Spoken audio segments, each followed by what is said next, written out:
Kapag si mami, ako. Aking tala sa gabing madilim, ikaw ang bawat sana sa lahat ng hiling. Sa hirap man o sa saya ay Kapag si mami, ako. Ay, grabe talaga nangyayari ngayon sa abot kamay na pangarap. Na kung saan nga ipinakita is ito ngang si Zoe. And yes guys, ito ngang si Zoe is talagang nag-aalala na, nag-worry na to kasi isip niya na baka makulong din siya. Once na makulong nga itong mama niya, yes guys, ito ngang si Zoe is hindi pa rin umamin na may kinalaman siya kaya nakalusot pa ito. Pero ito nga ay nag-aalala kasi nga once na makulong ang kanyang nanay Moira is siguradong matadami siya, kaya nga iisip ito ng paraan kung ano yung gagawin niya para hindi makulong ang nanay niya mismo kasi talagang madadawit siya dun eh. Sinabihan na nga siya mismo ni RJ na sana nga lang ay wala ka talagang kinalaman dito sa pagka-kidnap ng lolo mo, sapagkat kung meron ay siguradong itatakwil kita. Yes guys, kaya nga takot na takot itong si Zoe, no? Kahit sabihin natin hindi siya idinawit o binuking agad ni Dax, pero yun nga, nag-aalala siya kaya gumagawa siya ng lahat ng paraan na isip niya para matulungan ng kanyang mama Moira. At dito nga guys, pinakita din na itong si Moira at si Zoe mismo is nag-usap. Yes guys, nalaman na nga mismo ni Moira na pinaghahanap siya ng lahat, lalo na itong pulis at lalo na itong si RJ at si Giselle. Yes guys, gigil tong mga to sa kanya, no? At gusto nga siyang ipakulong at sinabihan nga siya na kailangan niya ng tumakas at magtago. At ito nga rin actually si Moira is nag-isip ano yung gagawin niya para makaalis siya. At naisip nga niya yung pera gamitin niya para nga makaalis siya o makalayo-layo siya. Kung pwede siya makapunta sa probinsya or kung pwede pa nga sa ibang bansa eh.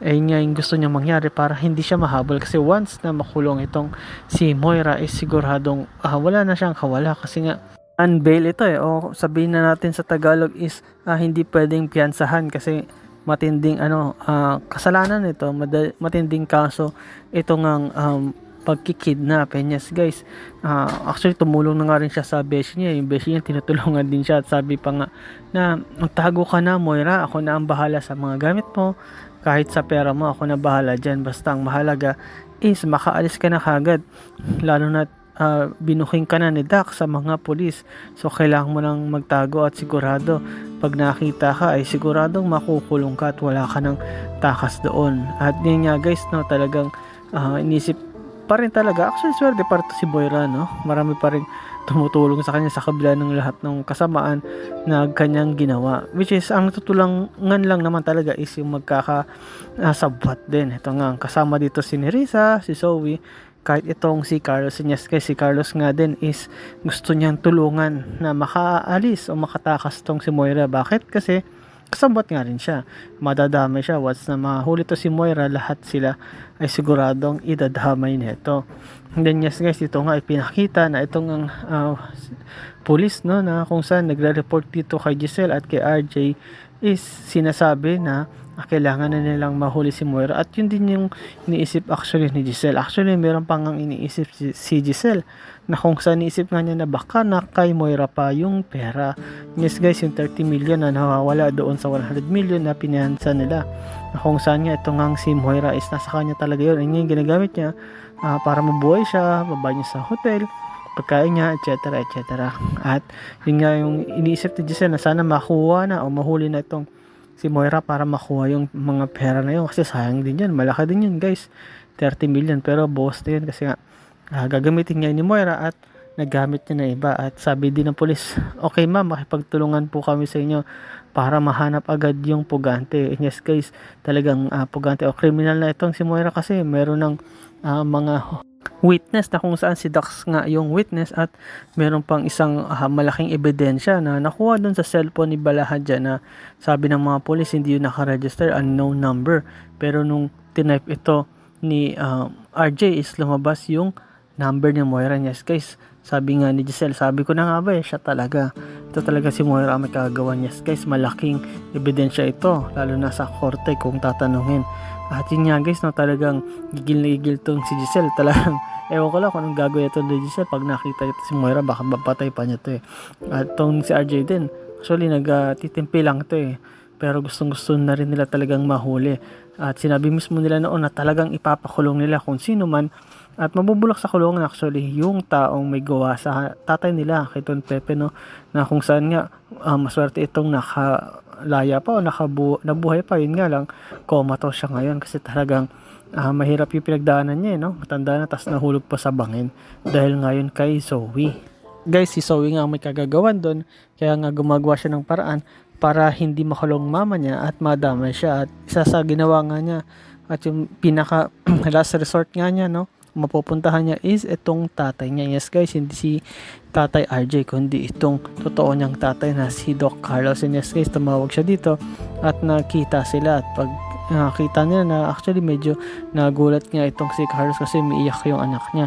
At nagsumbong nga ito si Zoe. Sabi nga ni Zoe na alam na po ng lahat na si Moira o si mom is siya yung dumukot kay Sir Pepe, siya ang mastermind. Kaya po humihingi ako ng tulong sa inyo. Kasi once na makulong itong si Moira, siguradong madadamay ako at makukulong ako. At actually ay naman talagang tulungan sana ni Doc Carlos itong anak niya kasi nga about kay Moira, pero dahil nung nalaman niyang madadamay ang anak niya is nagsuggest siya mismo yung nagsabi, no, na sige tutulungan ko itong si Moira. Yes guys, tutulungan nga niya itong makaalis, hindi lang makapunta sa malayong lugar sa probinsya kundi dito nga sa ibang bansa. Yes guys, sabi niya tulungan niya to na makapunta sa Japan ASAP. Bakit? Kasi pag nasa Japan na yun, siyempre mahirap nang hanapin yun at di pa naman nabababa yung warrant of arrest sa kanya, kagaya ng sabi ng police, sinihintay pa nila yung isa-serve ng judge para magkaroon ng warrant at mahuli na itong si Moira. Kaya tinake advantage ito ni Carlos na alam niya na wala pang search warrant, kaya tutulungan niya itong si Moira. Kapalit nga syempre ng kaligtasan din ng anak niya, hindi makulong, and at the same time siya din kasi dawit din siya dito guys, itong si Doc Carlos. Yes guys, pag nangyari yun, talagang masasira din yung career neto ni Doc Carlos. Kaya protektahan nila yung kailangan nilang protektahan, itatago nila yung kailangan nilang itago.